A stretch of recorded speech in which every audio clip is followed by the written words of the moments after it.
All right, let's dive into a pretty wild idea. That compliance, the thing we all think of as a total drag, could actually be your strongest competitive advantage. Yeah, I know, it sounds counterintuitive, but stick with me. So, if I asked you this question right now, what would you say? For most of us, especially in a fast moving company, the answer is a big, resounding yes. It's all friction and manual work, the thing that just slows everything down. But what if that's just the wrong way to look at it? And this slide right here, this really nails the shift we're talking about. You've got the old view on the left, compliance as a cost center, a total slog of manual reviews. Then on the right, you have the new view. It's a growth enabler. It's embedded. It actually speeds you up. We're going to talk about how to get from that old view to the new one. So the very first step is to completely reframe how we see regulation. Let's stop thinking of it as just a bunch of annoying rules we have to follow. Instead, think of it as a really clear signal from the market. A signal for what, you ask? Well, it basically determines who gets to play in the big leagues. It's the gatekeeper that decides who gets access to the best partners and the biggest markets. It determines who can grow without hitting a wall of messy cleanup projects down the line. And maybe most importantly, it dictates who gets that premium valuation because they can show investors they have their act together with solid, auditable controls. And this is the absolute key. It's not about just being compliant. The companies that really win are the ones that are the most provable. It's all about having the evidence ready to go at a moment's notice to prove that your controls and systems actually work.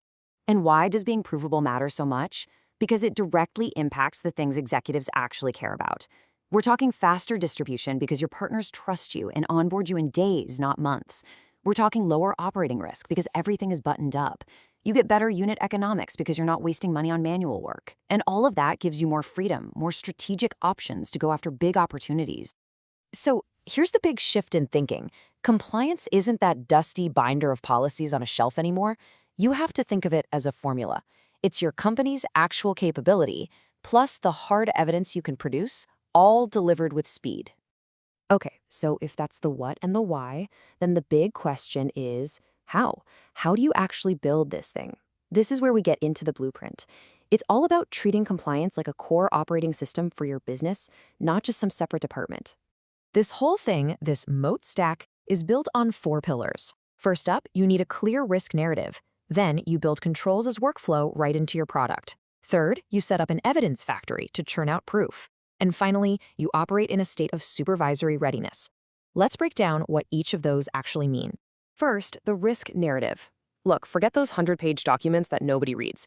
This is about creating a single, super clear view of your biggest risks and exactly how you're managing them.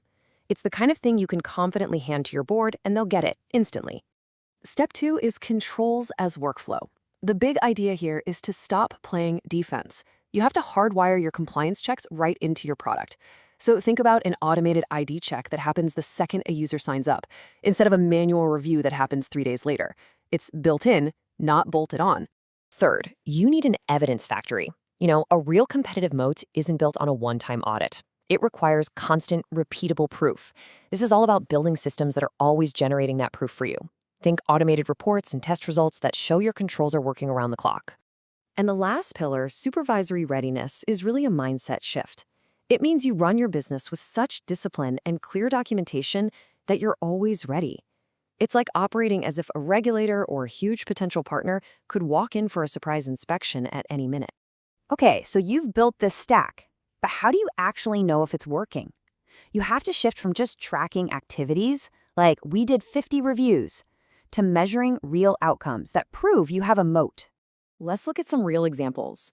For risk, are you seeing your true positive lift go up? That's just a fancy way of saying your system is getting smarter at catching real problems. For efficiency, is your median time to disposition dropping? That's how fast your team is closing out alerts. And for your business, is that partner diligence cycle time getting shorter? That's hard proof that you're getting to market faster. These are the numbers that matter. This all sounds good in theory, right?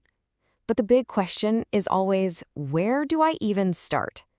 So let's make this super practical. Let's talk about what you can do in the next 90 days. You can actually make a huge dent in this in just 1 quarter. In the first month, you'll define your strategy and get the right metrics in place. Month 2 is all about building the engine that generates your proof. And in month 3, you embed those changes and start to see the benefits. So in your first 30 days, it's all about laying the groundwork. First, get that executive level risk narrative written and signed off on. Then, go find the top 3 places where compliance is genuinely slowing down your growth. And finally, get a real dashboard up and running so you can track what actually matters. Now for the second month, this is when you build the machine. You're going to standardize how you handle testing and QA. You'll put together a diligence packet that's ready to go, making it super easy for new partners to say yes. And you'll put real disciplined change control in place for all your rules and models. And in the last 30 days, you make it real. You'll work with your product and engineering teams to actually move those compliance checks into the product itself. You'll start tuning your systems to cut down on the noise. And then, the best part, you'll launch one real growth initiative that was blocked before, proving the value of all this work. So if you really want to turn compliance from a liability into an asset that grows over time, it all comes down to changing the fundamental question you're asking. You have to stop asking that simple binary question. And you have to start asking this one. Can we prove our controls on demand with outcomes that our executives and our most important partners actually trust? Because when the answer to that question is a confident yes, you don't just have a compliance program anymore. You have a moat.